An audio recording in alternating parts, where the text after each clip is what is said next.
राजेश खन्ना का जन्म 29 दिसंबर 1942 को अमृतसर में एक पंजाबी हिंदू खत्री परिवार में हुआ था। फिल्मों में आने से पहले तक उनका असली नाम था जतीन खन्ना। उनके पिता का नाम लाला हीरानंद खन्ना और माता का नाम चंद्रानी खन्ना था। लाला ने बुरेवाला, पाकिस्तानी पंजाब में एमसी हाई स्कूल के प्रधानाध्यापक के रूप में काम किया था। देश विभाजन में उनकी नौकरी चली गई, जिस वजह से उन्हें तंगी का सामना करना पड़ा। हालात इस कदर बदतर थीं कि वो परिवार का पालन पोषण नहीं कर पा रहे थे। इसी वजह से उन्होंने 6 साल के राजेश खन्ना को मुंबई में रहने वाले रिश्तेदार चुन्नीलाल खन्ना और लीलावती को सौंप दिया। उनके दत्तक माता पिता रेलवे ठेकेदारों के परिवार से थे, जो 1935 में लाहौर से बॉम्बे चले गए थे। राजेश खन्ना की जिंदगी बड़ी ऐशो आराम में बीती थी। उन्होंने अपने दोस्त रवि कपूर के साथ Saint Sebastian Goan High School में पढ़ाई की। रवि कपूर ने बाद में फिल्मों में अपना नाम जितेंद्र रख लिया था। राजेश खन्ना ने धीरे धीरे थिएटर में रुचि लेना शुरू कर दिया। अपने स्कूल और कॉलेज के दिनों में कई स्टेज और थिएटर नाटक किए और अंतर कॉलेज नाटक प्रतियोगिताओं में कई पुरस्कार जीते। 1962 में राजेश खन्ना ने अंधा युग नाटक में एक घायल मूक सैनिक की भूमिका निभाई और अपने प्रदर्शन से सबको प्रभावित किया। कार्यक्रम में आए मुख्य अतिथि ने उनको सुझाव दिया कि वो जल्द ही फिल्मों में काम करना शुरू कर दें। राजेश खन्ना ने 1959 से 1961 तक पुणे के नौरोसजी वाडिया कॉलेज में 2 साल और बाद में किशन चंद चेलाराम कॉलेज, मुंबई में पढ़ाई की। राजेश खन्ना ने जितेंद्र को उनकी पहली फिल्म के ऑडिशन के लिए ट्यूशन भी दी थी। जब राजेश खन्ना ने फिल्मों में प्रवेश करने का फैसला किया तो उनके चाचा के तलवार ने उनका पहला नाम जतिन से बदलकर राजेश रख दिया। उनके दोस्त और दोस्त की पत्नी राजेश खन्ना को काका कहते थे, पंजाबी में जिसका अर्थ है एक बच्चे जैसा चेहरा वाला लड़का। एक सौम्य चेहरे वाला ऐसा अभिनेता जिसने 1969 1974 के बीच लगातार 15 सोलो सुपरहिट फिल्में दी। एक शर्मीली मुस्कान, सिर हिलाना और संवाद अदायगी जिसमें छेड़खानी का एक अचूक लहजा था। उस जमाने की महिलाएं उन पर पागल थीं। अविवाहित लड़कियां उनकी तस्वीर से मंगनी कर लेती थीं। शादीशुदा लड़कियां उनकी तस्वीर अपने पर्स में छिपा लेती थीं। लड़कियां उनकी कार का पीछा करती थीं क्योंकि उन पर धूल उड़ती थी। कुछ तो अपनी मांग सजाने के लिए धूल उठाती थीं। जब उन्होंने बॉबी गर्ल डिंपल कपाड़िया से शादी की तो कुछ ने आत्महत्या भी कर ली थी। वह रोमांटिक थे, लेकिन उन्होंने कभी अपनी महिलाओं के बारे में चर्चा नहीं की। एक बार राजेश खन्ना ने कहा था, मेरी परवरिश गलत हुई थी। मेरा पालन पोषण 2 परिवारों ने किया था।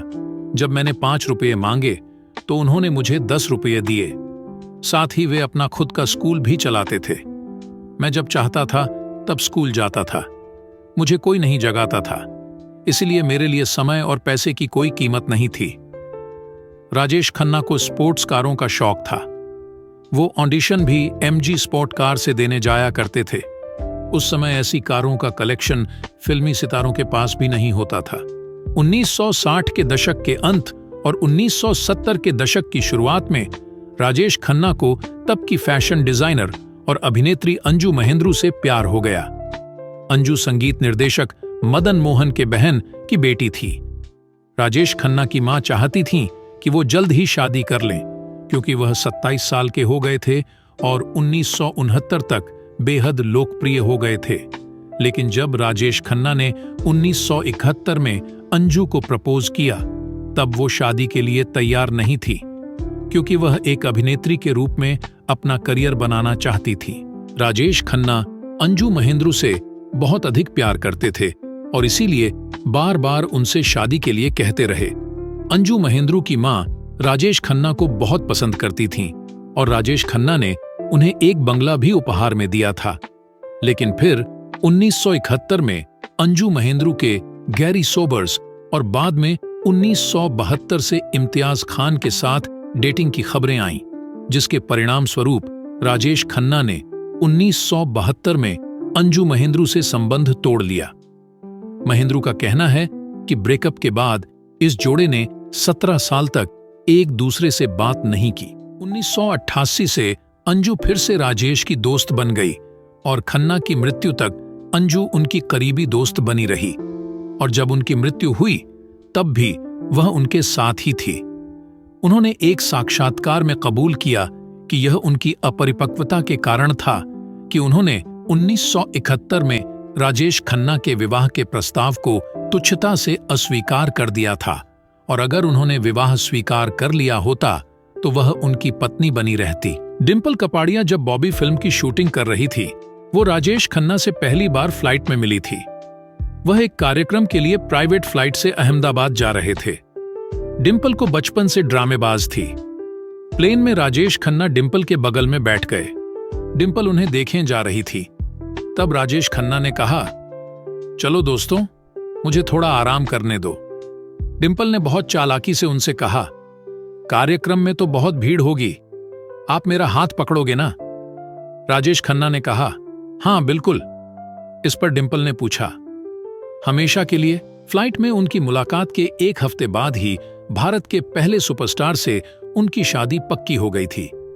मार्च 1972 में डिंपल कपाड़िया और राजेश खन्ना ने शादी कर ली। इस जोड़े ने अपनी उम्र के बड़े अंतर के कारण खूब सुर्खियां बटोरी। उस समय डिंपल की उम्र सिर्फ 16 से 17 साल थी, जबकि राजेश खन्ना की उम्र 31 साल थी। मुंबई के जुहू में शादी हुई और उसके तुरंत बाद राजेश खन्ना और डिंपल कपाड़िया अपने हनीमून के लिए यूरोप चले गए। डिंपल कपाड़िया और राजेश खन्ना की 2 बेटियां थीं, ट्विंकल खन्ना और रिंकी खन्ना।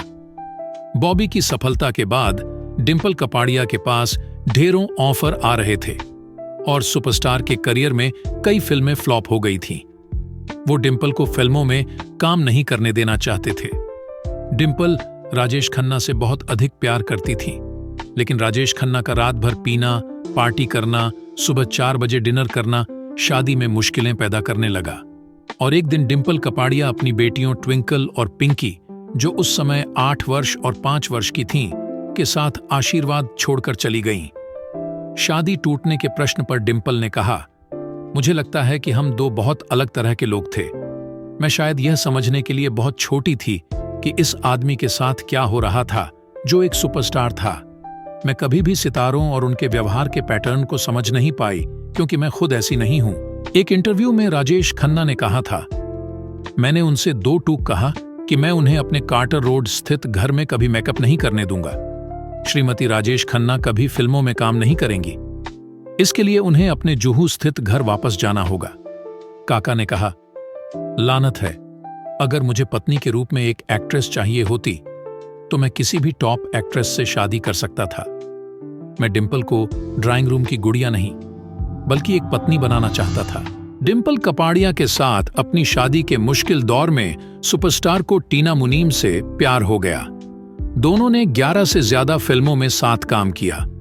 1980 के दशक में इस जोड़ी की चर्चा सुर्खियों में रही। बाद में खन्ना ने कहा कि डिंपल से शादी करना उनके लिए एक घाव भरने की प्रक्रिया थी और टीना मुनीम के साथ अफेयर उनके घावों पर एक मरहम था। डिंपल के घर छोड़ने के कुछ समय बाद राजेश खन्ना के टीना मुनीम से रिश्ते की खबरें आई थीं, जिसने डिंपल को और ज्यादा दूर कर दिया। दोनों अलग हो गए, लेकिन वो कभी कानूनी तौर पर अलग नहीं हुए। एक इंटरव्यू में सुपरस्टार ने एक बार बताया था कि उनकी पत्नी उन्हें तलाक देने के लिए तैयार नहीं थी। 2005 में राजेश खन्ना को film fair life time achievement award मिलने वाला था। फिल्म फेयर की मैनेजिंग एडिटर मीरा जोशी ने राजेश खन्ना से पूछा कि क्या वह अवार्ड फंक्शन में ट्रॉफी लेने आएंगे। राजेश खन्ना ने इस बात पर हामी भरी थी और साथ ही मीरा से फंक्शन के कुछ एक्स्ट्रा पास मांगे थे, लेकिन वो फंक्शन में अकेले पहुंचे, जिस बात से सभी हैरान रह गए थे। उन्होंने एक्स्ट्रा पास लिया, फिर भी उनके साथ अवार्ड फंक्शन में कोई नहीं आया था। राजेश खन्ना ने एक इंटरव्यू में अपने करियर के सफर को याद करते हुए कहा था कि एक दौर हुआ करता था जब उनके बंगले आशीर्वाद के बाहर लोगों का हुजूम लगा रहता था। उनका ड्राइंग रूम गुलदस्तों से भरा रहता था, लेकिन ऐसा भी वक्त आया जब उनके पास एक फूल तक नहीं आया। यह बताते हुए वो भावुक हो गए थे।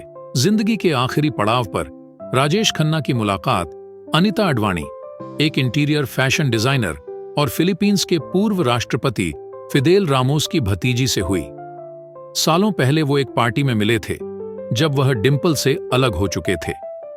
राजेश खन्ना के साथ लिव इन में रहने का उसने दावा भी किया था। अनीता ने न्यूज़पेपर और मैगजीन में अपने बयान के साथ तस्वीरें भी छपवाई थीं।